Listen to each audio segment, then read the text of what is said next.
اس کو سمجھنا ہے علو اور استعلاء سے کیا مراد ہے۔ علو کا معنی ہوتا ہے واقع میں اس کا اس سے افضل ہونا، وہ چاہے اپنے آپ کو افضل ظاہر کرے تو چاہے نہ کرے۔ استعلاء کا مطلب ہوتا ہے اپنے آپ کو بڑا ظاہر۔ ٹھیک، اب اس میں ایک بحث ہے کہ یہ جو امر بمانا طلب کے ہوتا ہے، کیا اس میں یہ چیزیں شرط ہیں یا یہ چیزیں شرط نہیں؟ چار نظریات ہیں جو صاحب الموجد نے یہاں بیان فرمائے ہیں کہ اس بارے میں غور کرنا، اگر ترتیب میں نہ بھولنا۔ جب امر بمانا طلب کے ہو، جب امر بمانا طلب کے ہو تو اس میں پھر بحث ہے کیا کہ آیا اس میں علو یا استعلاء شرط ہے یا شرط نہیں۔ ٹھیک، چار نظریات ہیں۔ پہلا نظریہ یہ نظریہ ہے محقق خراسانی، انشاءاللہ زندگی رہی تو آپ جب کفایت الاصول پڑھیں گے انشاءاللہ وہاں تفصیل آئے گی۔ وہ فرماتے ہیں کہ جناب جب امر بمانا طلب کے ہو اور اس سے وجوب سمجھنا ہے تو اس میں فقط علو ہونا چاہیے، استعلاء نہ بھی ہو۔ واقع میں یہ شخص طالب مطلوب منہ سے عالی ہو، افضل ہو، چاہے وہ اپنے آپ کو افضل ظاہر نہ بھی کر رہا ہو۔ تو جو فرما رہے ہیں اس کی مثال بڑی عام چلتی ہے۔ ایک استاد شاگرد سے کہتا ہے اگر آپ مہربانی فرمائیں تو یہ کام کر دیں۔ غور کریں نا، اب جہاں واقع میں استاد شاگرد سے عالی ہے، اس میں کوئی دور ہے، لیکن استاد استعلاء نہیں کر رہا۔ استاد یہ نہیں کہہ رہا میں تمہیں استاد ہو کے حکم دیتا ہوں کہ یہ کام، ایسا تو وہ نہیں کہہ رہا ہے۔ استعلاء وہ تو کہہ رہا ہے اگر مہربانی کریں تو یہ کام، یعنی اپنے آپ کو بڑا ظاہر۔ محقق خراسانی رحمت اللہ علیہ کا نظریہ یہ ہے کہ جناب واقع میں طالب کا عالی ہونا، اس کا بڑا ہونا، اس کا افضل ہونا، بس یہی کافی ہے، چاہے وہ اپنی کثر نفسی کر رہا ہو اور وہ اپنے آپ کو بڑا ظاہر نہ بھی کر رہا ہو، تو اس سے فرق۔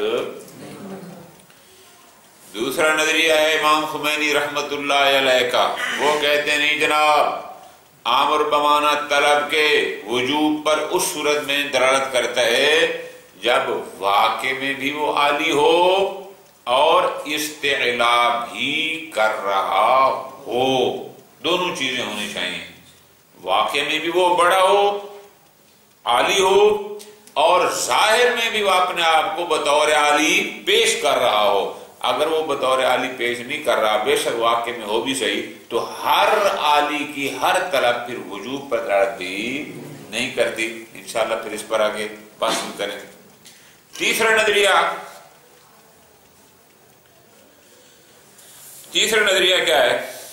وہ کہتے ہیں کہ نہیں جناب، صدق العلو واقع میں وہ عالی ہو یا استعلاء کر رہا ہو، اپنے آپ کو بڑا بنا کے پیش کر رہا ہو، بس ان دو میں سے کوئی ایک ہونا چاہیے، اس صورت میں وہ طلب وجوب پر دلالت کرے گی۔ ٹھیک ہے۔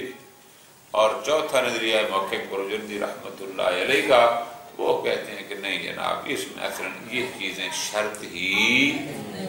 اب ذرا ترتیب کو اگر خود ذہن میں بٹھانا ہوتا ہے، چار نظریوں کی ترتیب کیا ہے؟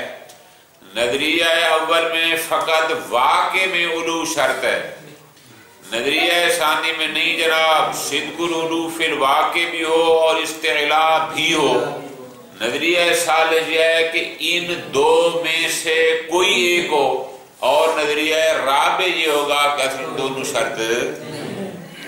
اب سوال صاحب الموجد سے، جناب آپ کی نظر میں کون سا نظریہ؟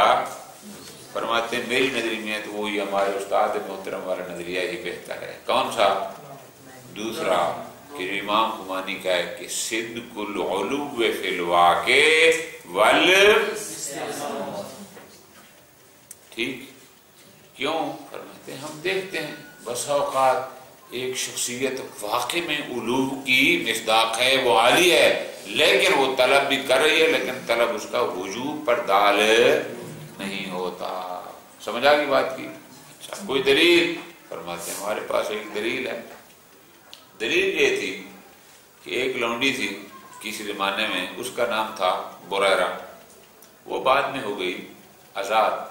جب آزاد ہو گئی تو آزادی کے بعد اس کو اختیار تھا، چاہے تو آپ نے صاحب کا شوہر کے ساتھ رہے، وہ جو غلام تھا، چاہے تو اس کو چھوڑ دے۔ جب آزاد ہو گئی تو اب اس کے بعد اختیار آ گیا، وہ جانے لگی تو اس کا شوہر بھی پیچھے۔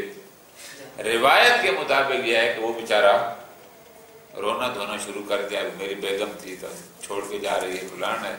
اس نے جناب عبداللہ بن عباس سے کہا چلتے ہیں پیغمبر خدمت میں، ان سے بات کرتے ہیں کہ جناب مہربانی کرو کہ اس سے معاملہ کرا دو۔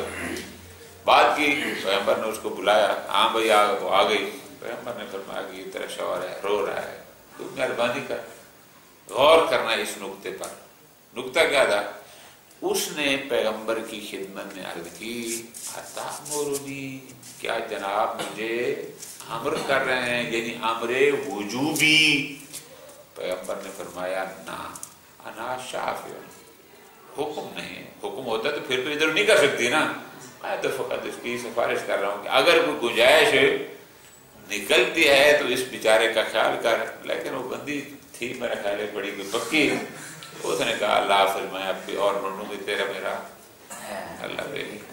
بہرحال ہمارا محل شاہد کیا، بات کو سمجھنا ہے، ہمارا محل شاہد کیا ہے کہ اگر صدق العلو فی الواقع امر میں کافی ہوتا، وہ پیغمبر سے پھر یہ سوال نہ کرتی کہ اتامرنی، سمجھے؟ کیوں؟ اس لیے، اور پھر پیغمبر نے فرما دیا کہ نانا میرا وہ والا امر نہیں جو مانا وجوب کیا ہے، انا شافع۔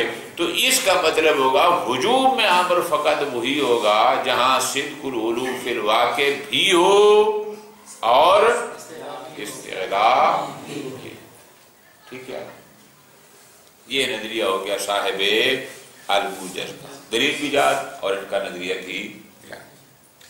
اس کے بعد آ گئی اگلی بات۔ اگلی بات کیا ہے کہ یہ جو مادہ امر ہے، میں نے گزارش کی ہے کہ مادے سے مراد ہے حمزہ، میم اور را، امر۔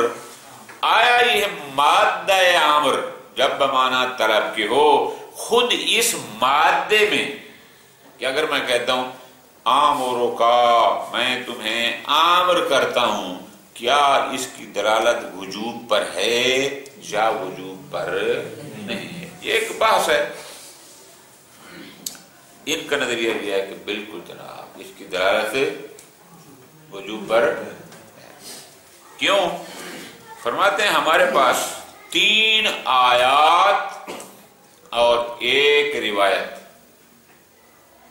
3 آیات اور ایک دلیلیں ہیں، ادلہ ہیں ہمارے پاس 4، جن سے یہ ثابت ہوتا ہے کہ جہاں مولا نے مادہ امر کا استعمال کیا اور اس کی ہوئی مخالفت، مولا نے اس کو قابل مذمت فعل قرار دیا، مولا نے اس کو عصیان قرار دیا، مولا نے اس کو معصیت قرار دیا، مولا نے اس پر جہنم کی دھمکی دی ہے۔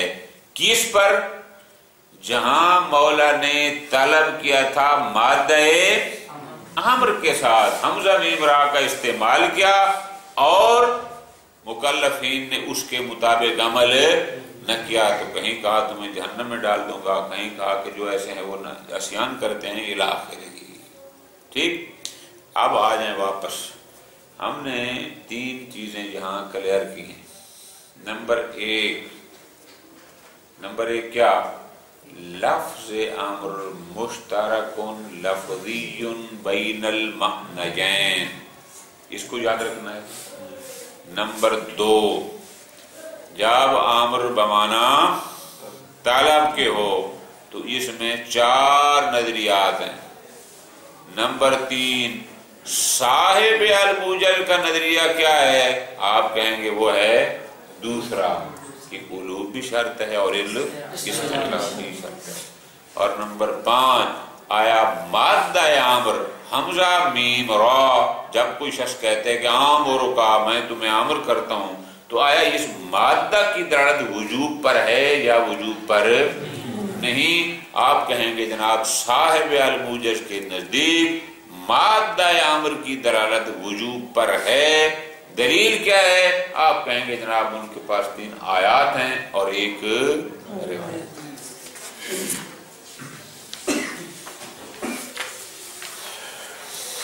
المقصد الاول فی الاوامر فی فصول الاخر۔ فصل اول فی مادۃ الامر وفی مباحث المباحث الاول۔ پہلی بات تو ہے خود کلمہ آمر میں، اس کا معنی کیا ہے؟ فرماتے ہیں کلمۃ الامر مشترکن ان کلمۃ الامر مشترکن لفظی بین لفظ ایک ہے اور معنی 2 ہیں۔ ایک معنی ہے طلب کس سے کچھ چاہنا اور دوسرا معنی ہے فعل کام امر ہوتے ہیں۔ وَإِلَيْهِمَا يَرْجِعُ سَائِرُ الْمَعَانِ الَّتِي ذَكَرَهَا أَهْلُ اللُّغَةِ۔ امر کے جتنے معنی بھی منجد والوں نے ڈکشنری والوں نے لکھے ہیں، لوگوں نے لکھے ہیں، بالآخر وہ آتے انہی 2 کی طرف ہیں۔ اصل بنیاد یہی 2 ہوتے ہیں، باقی انہی میں سے کسی کا کوئی نہ کوئی مصداق ہوتا ہے، کوئی مستقل معنی نہیں ہوتا۔ لا اختلاف بین الجمع فی صحت استعمالہ فی الطلب۔ جہاں تک ہے پہلا معنی کہ آمر بمعنی، اس میں تو کوئی 2 رائے نہیں ہے، تمام لوگ متفق ہیں کہ طلب آمر کا معنی ہے، حقیقی ہے اور اس میں کوئی 2 رائے نہیں۔ دلیل بڑی دلیل ہمارے پاس یہ موجود ہے فَلْيَحْذَرِ الَّذِينَ يُخَالِفُونَ عَنْ أَمْرِهِ أَن تُصِيبَهُمْ فِتْنَةٌ أَوْ يُصِيبَهُمْ عَذَابٌ أَلِيمٌ۔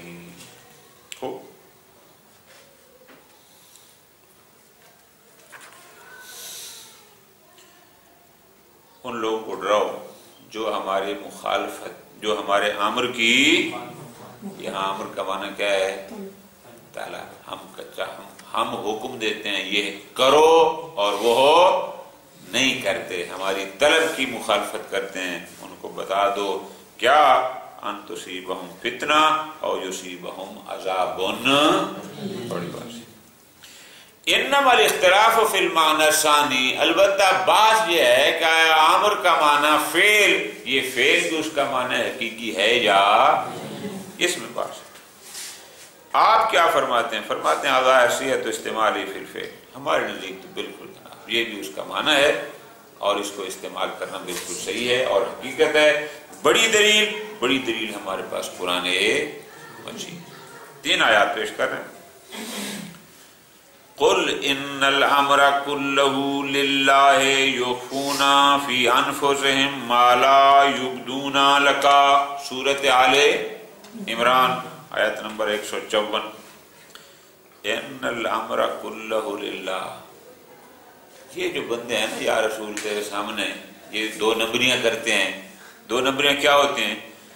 یخفون فی انفسہم، اپنے اندر چیزوں کو چھپاتے ہیں، تیرے سامنے ظاہر نہیں کرتے۔ وہ یہ سمجھتے ہیں کہ ہم چھپ چھپا کے کر لیں گے، نہ پیغمبر کو پتہ ہوگا نہ اس کے خدا کو۔ بتا دو ان الامر کلہ، معاملات سارے اسی کے ہاتھ ہیں، تم جتنا بھی چھپ چھپا کے کرو اس سے کوئی فرق۔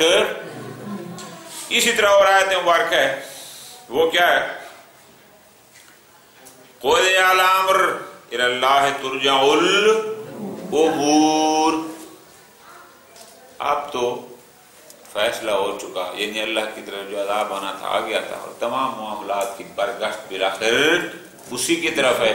اب یہاں بھی امر بمعنی طلب کے استعمال ہے۔ اسی طرح ایک اور آیت مبارکہ ہے سورہ آل عمران کی، وہ شاورہم فی الامر فاذا عزمت فتوکل علی اللہ ان اللہ یحب المتوکلین۔ شاورہم فی الامر، وہاں بھی امر میں طلب مراد کہ آپ نے کسی سے کچھ مانگنا ہو، کچھ طرف یعنی کو حکم کرنا ہو کہ یہ کام کرو تو اس میں مشورے کریں گے، نہیں مشاور کہ اپنے معاملات میں جو روزمرہ کے اس میں مشاورت کرو۔ اور جب طے کر لو کہ یہ کرنا ہے تو بس پھر کر دو، خوب ختم ہوگی بات۔ اب صاحب الموجز کے نزدیک طے ہو گیا نا کہ کلمہ امر مشترک لفظی ہے اور دونوں پر اس نے اپنی دلیلیں قرآن مجید سے پیش کر دیں گی بات۔ ثم الامر ان کان بمعنی طلب، ایک اور دلیل بھی ہمارے پاس ہے مشترک لفظی ہونے کی، وہ کیا کہ جب امر بمعنی طلب کے ہوگا یعنی غیر سے کچھ چاہنا کہ وہ کچھ کرے، اس کی جمع آتی ہے اوامر، لیکن جب امر بمعنی فعل حضر امور ان کی آتی ہے تو اس کی جمع آتی ہے الامور۔ پس کلمہ ایک ہے حمزہ میم را، لیکن جمع اس کی آ رہی ہیں مختلف، تو صیغہ جمع کا مختلف ہونا بھی دلیل ہے کہ یہ لفظ دو مختلف معنی کے لیے وضع کیا گیا ہے۔ ختم۔ اس کے بعد ایک بڑی بحث آتی ہے، انشاءاللہ میں نے گزارش کی اصول مظفر میں اس کی جزیات آئیں گی، معالم الاصول میں بھی یہ بحث الفاظ کی جہاں آتی ہے کہ جناب آیا جب آمر بمعنی طلب کے ہو تو اس پر آمر کے سادے کانے میں علو صدق العلو فی الواقع یا استعلاء، گزارش میں نے کی ہے صدق العلو فی الواقع کا مطلب کیا ہے کہ واقع میں وہ طالب مطلوب من سے عالی ہو، چاہے وہ ظاہر اپنے آپ کو عالی کرے تو چاہے، اور استعلاء کا مطلب کیا ہوتا ہے کہ وہ اپنے آپ کو عالی زندہ پا۔ خوب آیا جب آمر بمعنی طلب کے ہو تو اس میں صدق علو یا استعلاء شرط ہے یا شرط؟ اختلف الاصولیون فی اعتبار العلو والاستعلاء فی صدق الامر، لیکن کون سے والے میں؟ جہاں آمر بمعنی چار اقوال ہے میری جان، کتنے؟ چار۔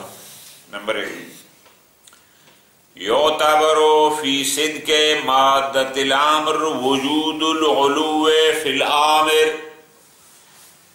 جب امر بمعنی طلب کے ہوگا تو وہاں پر اس میں شرط ہے کہ آمر میں علو واقعی ہو، یعنی واقعاً آمر اس مامور سے عالی ہو، دون اعتبار الاستعلاء، آیا وہ اپنے آپ کو بڑا ظاہر بھی کر رہا ہو، فرماتے ہیں یہ شرط واقع میں عالی ہو چاہے وہ اپنے آپ کو عالی ظاہر نہ بھی کرے۔ کیوں؟ لکفایت صدور الطلب من بس بڑے کا، عالی کا، دانی سے، پست سے طلب کرنا بس اتنا کافی ہے امر کے۔ وَإِنْ كَانَ مُسْتَخْفِضًا لِجَنَاحِهِ عِنْدَ الْأُخْرَى، چاہے وہ خود اپنے آپ کو، جس کو ہم اردو میں کہتے ہیں کثر نفسی کر رہا ہو، اپنے آپ کو چھوٹا۔ میں نے مثال بڑی آسان دی، استاد کہتے ہیں اگر آپ مہربانی کریں تو یہ کام کر دیں، یعنی اس طرح کہہ رہے تو فرماتے ہیں اس سے کوئی فرق نہیں پڑتا ہی کے نزدیک، اور یہ نظریہ ہے محقق خراسانی رحمت اللہ۔ دوسرا نظریہ نہیں جناب، یعتبر فی صدق مادۃ الامر کلا الامرین، نہیں جناب آمر بمعنی طلب کے ہو تو آمر کے سادے کانے میں دونوں چیزیں شرط ہیں، واقع میں بھی وہ عالی ہو اور استعلاء بھی کرے۔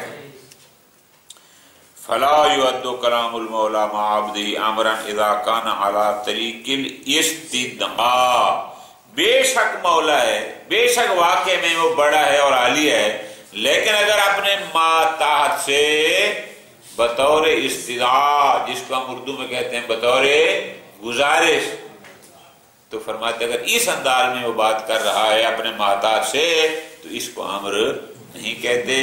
یہ نظریہ ہے امام خمینی رحمت اللہ۔ تیسرا نظریہ وہ یہ ہے یعتبر فی صدق مادۃ الامر احد الامرین، پہلا نظریہ فقط صدق العلو فی الواقع، دوسرا ہے کہ نہیں جناب صدق العلو مال استعلاء، تیسرے کہتے ہیں کہ نہیں علو اور استعلاء میں سے کوئی ایک ضرور ہونا چاہیے، یا وہ واقع میں عالی ہو یا اپنے آپ کو زندہ باد عالی ظاہر کر رہا ہو، یہ ضروری ہے۔ اما کفایت العلو، صرف واقع میں عالی ہونا، فلما تقدم فی دلیل القول اول، وہ تو ہم نے بتایا تھا نا، کیوں کہ بسا ہوتا ہے شخص واقع میں عالی ہوتا ہے لیکن وہ اپنے اخلاق کی وجہ سے، اپنی محبت کی وجہ سے اپنے آپ کو عالی ظاہر نہیں کرتا، تو بس واقع میں عالی ہونا ہی کافی ہے۔ اما کفایت الاستعلاء، جو دوسری صورت ہے کہ واقعی اپنے آپ کو عالی ظاہر کرے، بتائے کہ جناب میں بڑا ہوں، فرماتے ہیں وہ اس لیے فَلِأَنَّهُ يَصِحُّ، اس لیے کہ صحیح ہے تقبیح طالب السافل المستعلی ممن هو اعلی منہ، بندہ چھوٹا ہے لیکن مستعلی اپنے آپ کو بڑا پیش کر رہا ہے، طلب کس سے کر رہا ہے؟ ممن ہوا اعلی منہ، جو اس سے، اس کی توبیخ کرنا، اس کی مذمت کرنا، یار شرم کر، حیا کر، تو اپنے باپ کو یہ حکم دے رہا ہے، تو اپنے استاد کو یہ کہہ رہا ہے، توجہ فرمائی نا جی، یا اس کو کہہ رہا ہے انکا لما تامرنی، بھئی تو کس بنیاد پر مجھے حکم کر رہا ہے؟ لما تامرنی، کس بنیاد پر حکم کر رہا ہے؟ تو کہ میرا استاد ہے، تو کہ میرا باپ ہے، تو کہ میرا مالک ہے، تو اس لیے پھر اصطلاح کون کرے گا؟ اصطلاح وہی کرے گا جس میں کچھ نہ کچھ، تو فرماتے ہیں اس لیے کہ اگر 2 نمبر قسم کا بندہ ہو تو اس کو یہ جستا نہیں ہے، تو فرماتے ہیں ان 2 میں سے کوئی ایک بارہا ضرور ہونا چاہیے تاکہ عمل صادق آ سکے۔ چوتھا نظریہ ہے کہ نہیں جناب، مادہ عامر کے صادق آنے میں، عامر کے صادق آنے میں نہ علو فی الواقع شرط ہے اور نہ ہی استعلاء، یہ البتہ نظریہ ہے محقق بروجردی رحمۃ اللہ ہے۔ اب یہ انشاءاللہ جب بڑی کتاب میں جائیں گے تو ان سب کی اپنی اپنی دلیلیں بھی وہاں پر ذکر ہوں گی کہ انہوں نے آخر یہ کہا ہے تو دلیل کی بنیاد پر کہا ہے نا، یہ چونکہ الموجز ہے اس میں تھی تفصیلوں نے۔ صاحب الموجز کا نظریہ کیا ہے؟ صاحب الموجز فرماتے ہیں میرے دلیل کو ظاہر ہو القول ثانی، وہ ہمارے استاد والا نظریہ امام کہ نہیں جناب واقع میں بھی علو ہو اور استعلاء، دونوں شرط ہیں۔ اب دلیلیں شروع کرتے ہیں، غور کرنا ہے بات کو۔ فرماتے ہیں دلیلیں کیا ہے؟ فَإِنَّ لَفْظَ الْأَمْرِ فِي اللُّغَةِ الْعَرَبِيَّةِ مُعَادِلٌ لِلْلَفْظِ فَرْمَانٌ فِي الْفَارِسِيَّةِ، عربی میں کہتے ہیں امر، فارسی والے کہتے ہیں فرمان، ہم اردو والے کیا کہتے ہیں؟ حکم، جو جناب کا حکم جناب ہمارے یہی کہتے ہیں نا، تو فرماتے ہیں وہاں پر امر ہے، فارسی میں فرمان ہے، ہمارا حکم ہے، ہوا یتضمن علو صاحب ہی، تو حکم کس کا ہوتا ہے؟ چھوٹا بڑے کو حکم کرتا ہے یا بڑا چھوٹے کو حکم کرتا ہے؟ تو یقیناً یہاں اس کا مطلب ہے واقع میں علو ہونا چاہیے۔ وَلِذَلِكَ يُذَمُّ إِذَا أَمَرَ وَلَمْ يَكُنْ عَالِيًا، کوئی چھوٹا ہو اور بڑے کو حکم کرے تو آیا وہ اس کا قابل، کوئی بیٹا باپ کو کہے کہ میں آپ کو حکم دیتا ہوں تو آپ اس بیٹے کی مذمت کریں گے یا نہیں کریں گے؟ بس یہ بات ہے۔ لہذا یہ تو ضروری ہو گیا کہ نہیں جناب واقع میں اس کا عالی ہونا ضروری ہے، ٹھیک۔ نمبر دوسری بات، آپ کہتے ہیں کہ استعلاء بھی شرط ہے کہ وہ بڑا ظاہر بھی کرے، اس کی وجہ فرماتے ہیں اس کی وجہ ہمارے پاس ہے، لعدم صدقہ اذا کان بصورت الاستدعاء، کہ ہے بڑا لیکن وہ استدعاء، اردو میں ہم اس کا ترجمہ کریں گے بطور ایک گزارش، اگر کہہ رہا ہوں کہ ایک گزارش ہے، اگر مہربانی کریں تو یہ کام ایسے کر دیں، تو اس کو امر نہیں کہتے۔ کوئی دلیل ہمارے پاس موجود ہے، کون سی دلیل؟ اور روایت کس والی؟ بریرہ والی، وہ کیا بلا تھی؟ لونڈی تھی، آزاد ہو گئی، فرمایا آزاد ہونے کے بعد تمہیں اختیار ہے اس شوہر کے ساتھ رہے یا اس کو چھوڑ دے۔ پھر اس کی پوری کہانی ہے کہ وہ گلیوں میں روتا پھرتا، پھر عبداللہ بن عباس، پھر سفارشی رہے ڈھونڈتے ہیں مہربانی کرو کوئی، خوب بلایا پیغمبر نے، آ تو گئی پیغمبر کے پاس، پیغمبر پھر وہ گزارش کرتی ہے تامرنی یا رسول اللہ، یہ ہمارا محل شاہد ہے، جناب رسول اللہ صلی اللہ علیہ وسلم جناب کا حکم ہے مجھے، پھر تو بات ختم ہو گئی نا۔ پیغمبر نے فرمایا نا حکم نہیں، انما انا شافع، توجہ فرمائی۔ اب اس میں تو کوئی شک نہیں نا کہ پیغمبر واقع میں تو اس پہ عالی تھے، اگر فقط واقع میں عالی ہونا کافی ہوتا تو نہ وہ یہ کہتی کہ تامرونی، اور نہ پیغمبر آپ نے عامر کی نفی کرتے اور کہتے نہیں نہیں عامر نہیں کرا بلکہ، تو اس کا مطلب ہے عامر کے لیے دونوں چیزیں درکار ہیں، واقع میں بھی عالی ہو اور استعلا بھی۔ فلو کون مجرد العلو کافیا لمن فقط طلبہ من کونہ، اگر فقط واقع میں عالی آنا کافی ہوتا تو پھر اس سوال کی گنجائش آگے بنتی ہی ختم ہو گئی۔ ٹھیک ہے، اس کے بعد آ گیا اسی مادہ امر کا دوسرا حصہ، وہ کیا؟ فی دلالت مادۃ الامر، مادہ امر سے کیا مراد ہے؟ حمزہ میم را، کہ یہ جو مادہ امر ہے اگر کوئی شخص اسی کو استعمال کرتا ہے اور کہتا ہے آمرو کا، تو آیا اس مادہ کی دلالت وجوب پر ہے یا وجوب پر نہیں؟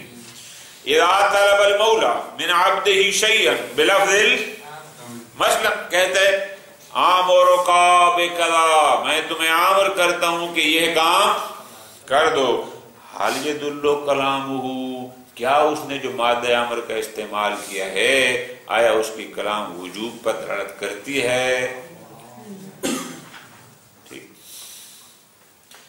الظاہر هو الاول، صاحب الموجر قاضیہ، میری جان ہمیشہ ایک اصول بناؤ زندگی میں، جتنے درس آپ پڑھتے ہیں، جو کتاب آپ پڑھ رہے ہیں اس میں سے آپ کو اس صاحب کتاب کا نظریہ معلوم ہونا چاہیے۔ بس آپ سرلومہ پڑھتے ہیں، ایک نظریہ ہوتا ہے شہید اول کا، ایک نظریہ ہوتا ہے کسی اور کا، پھر تیسرا ہوتا ہے کسی اور کا، ایک ہوتا ہے شہید ثانی کا۔ تو آپ کو پتہ ہونا چاہیے کہ اس مسئلہ میں اگر اختلاف ہے، شہید اول کا نظریہ کیا ہے، شہید ثانی کا نظریہ، یہ فرق معلوم ہونا بہت ضروری ہے۔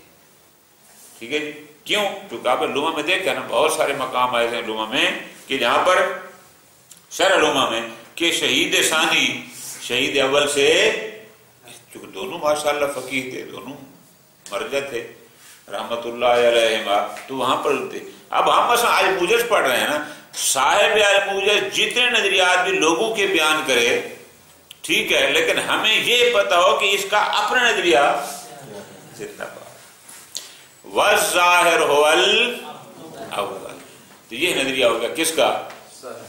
زندہ باد۔ دلیل کو سمجھنا ہے، دلیل یہ ہے لأن السامع ينتقل من سماع لفظ الامر الى لزوم الامتثال، پہلی دلیل ہماری تبادر ہے، جب بھی کوئی عربی والا کہے گا آمرو کا بکذا، فارسی والا کہے گا بشما فرمان میدہم، اردو والا کیا کہے گا؟ میں آپ کو،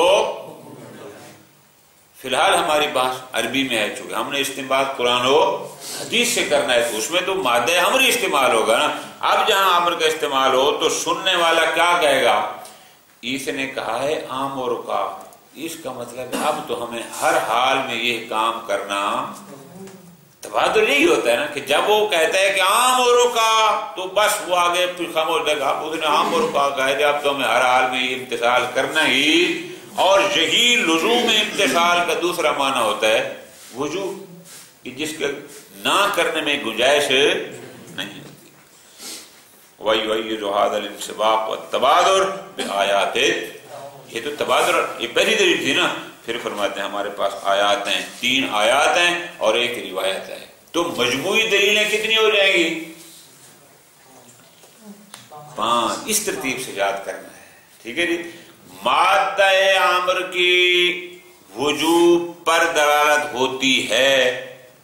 اگلا سوال ہوگا کتنی دلیلیں ہیں؟ آپ کہیں گے 5۔ نمبر 1 تبادر، نمبر 2 فلاں آیت، نمبر 3 فلاں آیت، نمبر 4 فلاں آیت، نمبر 5 فلاں حدیث، یہ ترتیب بنے گی آپ کے پاس۔ ٹھیک ہے جی، ادلہ پہلی یہ ہے فَلْيَحْذَرِ الَّذِينَ يُخَالِفُونَ عَنْ أَمْرِهِ أَن تُصِيبَهُمْ فِتْنَةٌ أَوْ يُصِيبَهُمْ عَذَابٌ فِتْنَةٌ أَوْ يُصِيبَهُمْ عَذَابٌ، بہت غور، يُخَالِفُونَ عَنْ أَمْرِهِ، اور مادہ حمزہ اور میم را، جو بھی میرے امر کی مخالفت کرتے ہیں ان کا نتیجہ کیا ہوگا؟ یا فتنے مبتلا ہوں گے یا پھر عذاب بہت غور.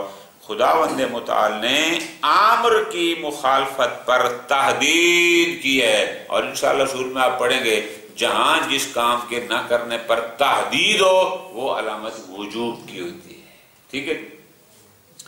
اس طرح اور آیت مبارکہ ہے ما منعک اللہ تسجد اذ امرتک قال انا خیر منہ خلقتنی من نار وخلقتہ من طین.